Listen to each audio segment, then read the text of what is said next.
ये डॉक्टर भीमराव अंबेडकर की रचना है। इसके महत्वपूर्ण प्रश्नों पर चर्चा करेंगे। मैं हूँ रजत कुमार, आप सभी का स्वागत है। शुरू करते हैं हम लोग।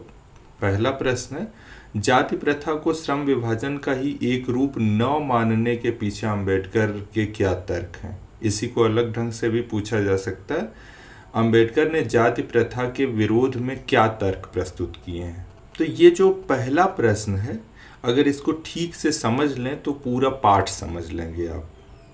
कम से कम ये वाला हिस्सा, श्रम विभाजन और जाति प्रथा, इसको तो आप समझ ही जाएंगे।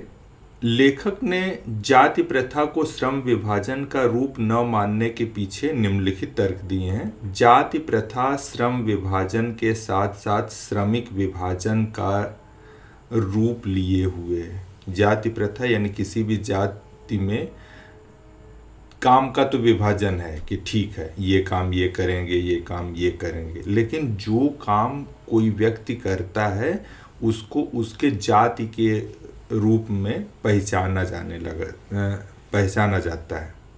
तो एक तरह से उस व्यक्ति का भी विभाजन हो जा रहा है।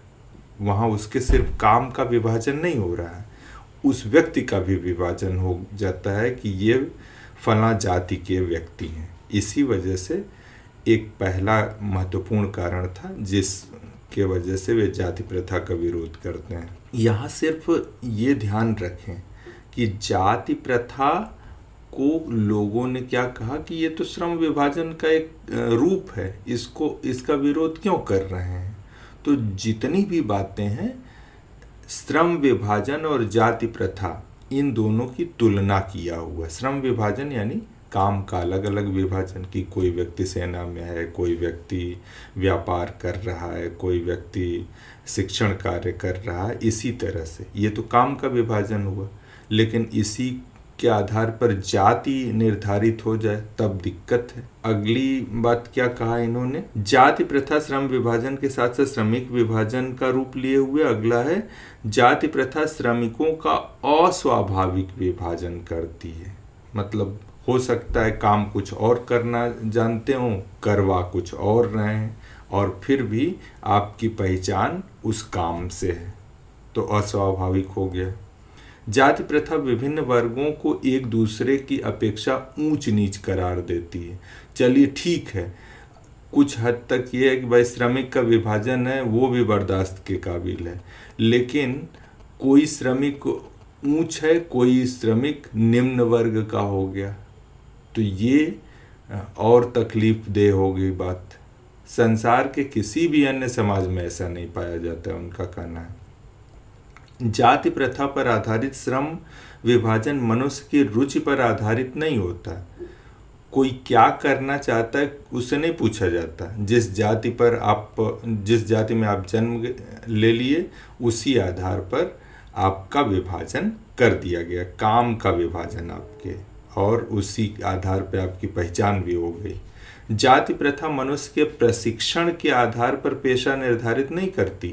ऐसा नहीं कि आपने कोई प्रशिक्षण पा लिया तो आपका पेशा निर्धारित हो गया, बल्कि आप जन्म लेने से पहले ही निश्चित हो गए कि आपका यही पेशा होगा और आपकी यही पहचान होगी। जाति प्रथा जीवन भर के लिए किसी एक खास पेशे को व्यक्ति में बांध देती है।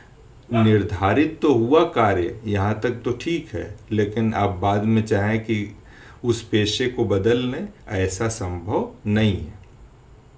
अगला पॉइंट, प्रतिकूल परिस्थितियों में पेशा बदलने की कोई गुंजाइश नहीं होती।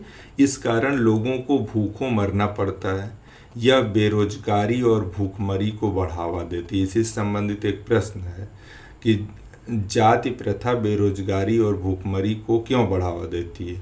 तो इसका उत्तर है कि आपको पेशा बदलने की कोई गुंजाइश नहीं होती। अगर मान लीजिए जिस जाति में है उसमें काम नहीं मिल रहा है, तब भी आपको उसी जाति और उसी काम में लगे रहना है, काम भी नहीं बदल सकते आप। अगला, जाति प्रथा का श्रम विभाजन मनुष्य की इच्छा पर निर्भर नहीं रहता, न ही व्यक्ति की रुचि पर निर्भर होता है, बल्कि इसका आधार तो पूर्व लेख है, अर्थात ये तो भगवान ने रच दिया, भगवान ने यही कार्य दे दिया हमें, हमारे भाग्य में यही था। मनुष्य की रुचि पेशे में न होने के कारण उसे निष्क्रिय बनाती है। मान लीजिए जो काम मिला है, अर्थात किसी खास जाति में जन्मे, उस जाति के कार्यों को वो व्यक्ति पसंद ही न करता, वो कार्य ही नहीं करना चाहता, तो नहीं करना चाहता तो करेगा ही नहीं काम, तो एक तरह से समाज का ही नुकसान हुआ, तो उसका उत्साह भी समाप्त होगा और उसे निष्क्रिय भी बना देगी ये व्यवस्था। अगला प्रश्न है, लेखक के मत से दासता की व्यापक परिभाषा क्या है? दासता की व्यापक परिभाषा क्या? कानूनी पराधीनता को ही नहीं कहा जा सकता दासता। दासता में वह स्थिति भी सम्मिलित है जिसमें किसी खास वर्ग द्वारा अन्य वर्ग को कोई निश्चित व्यवहार या कार्य करने के लिए विवश किया जा सके। मतलब आप तो यही कार्य करेंगे, तो ये दासता हुई ना, कुछ और करना चाहता है वो व्यक्ति या नहीं करना चाहता है, यह पराधीनता का ही एक रूप है। पराधीन होना यानी किसी का दास होना।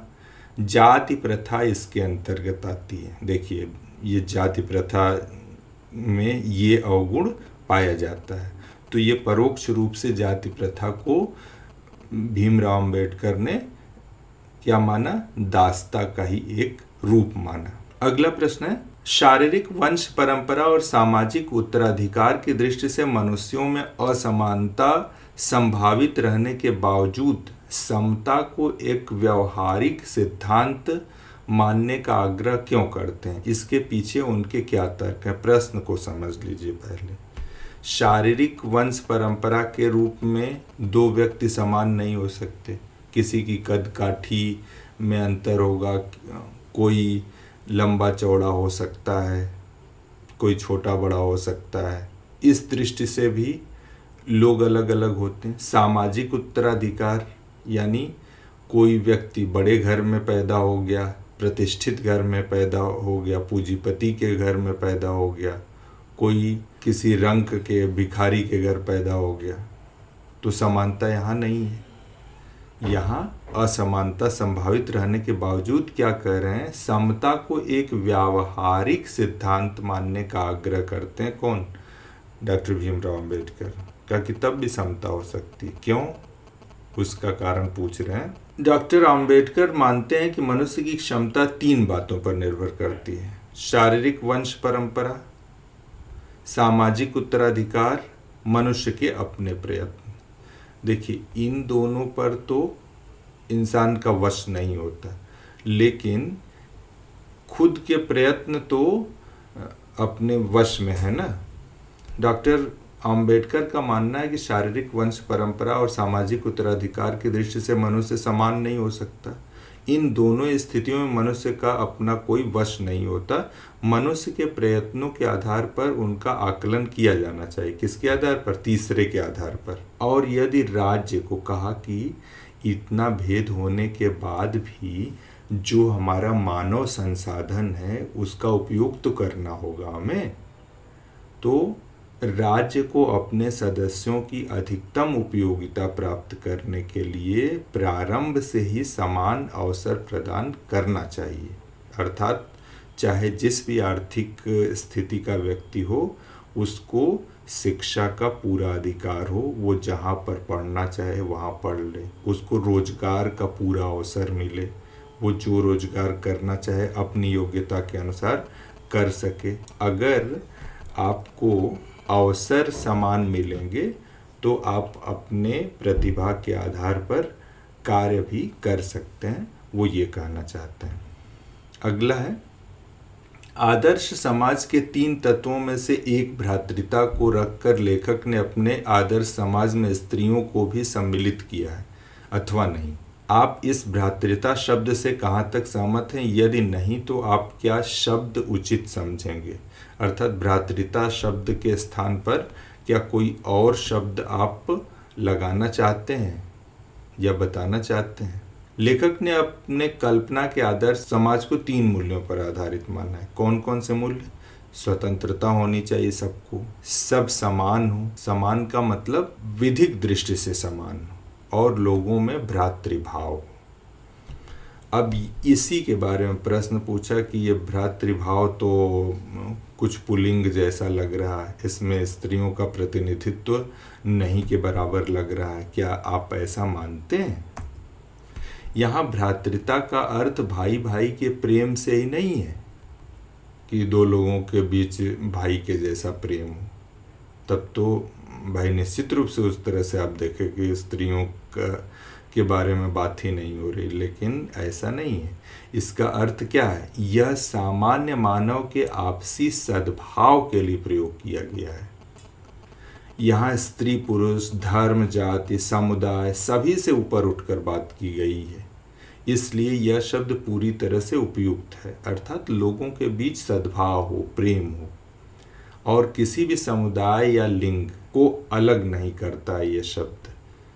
ऐसा लग रहा है कि सिर्फ पुरुषों के लिए यह शब्द उपयोग किया जाता होगा, लेकिन ये वास्तव में सभी के लिए उपयोग किया जा सकता है। यदि कोई अन्य शब्द इसके स्थान पर प्रयोग कर सके तो कौन सा होगा?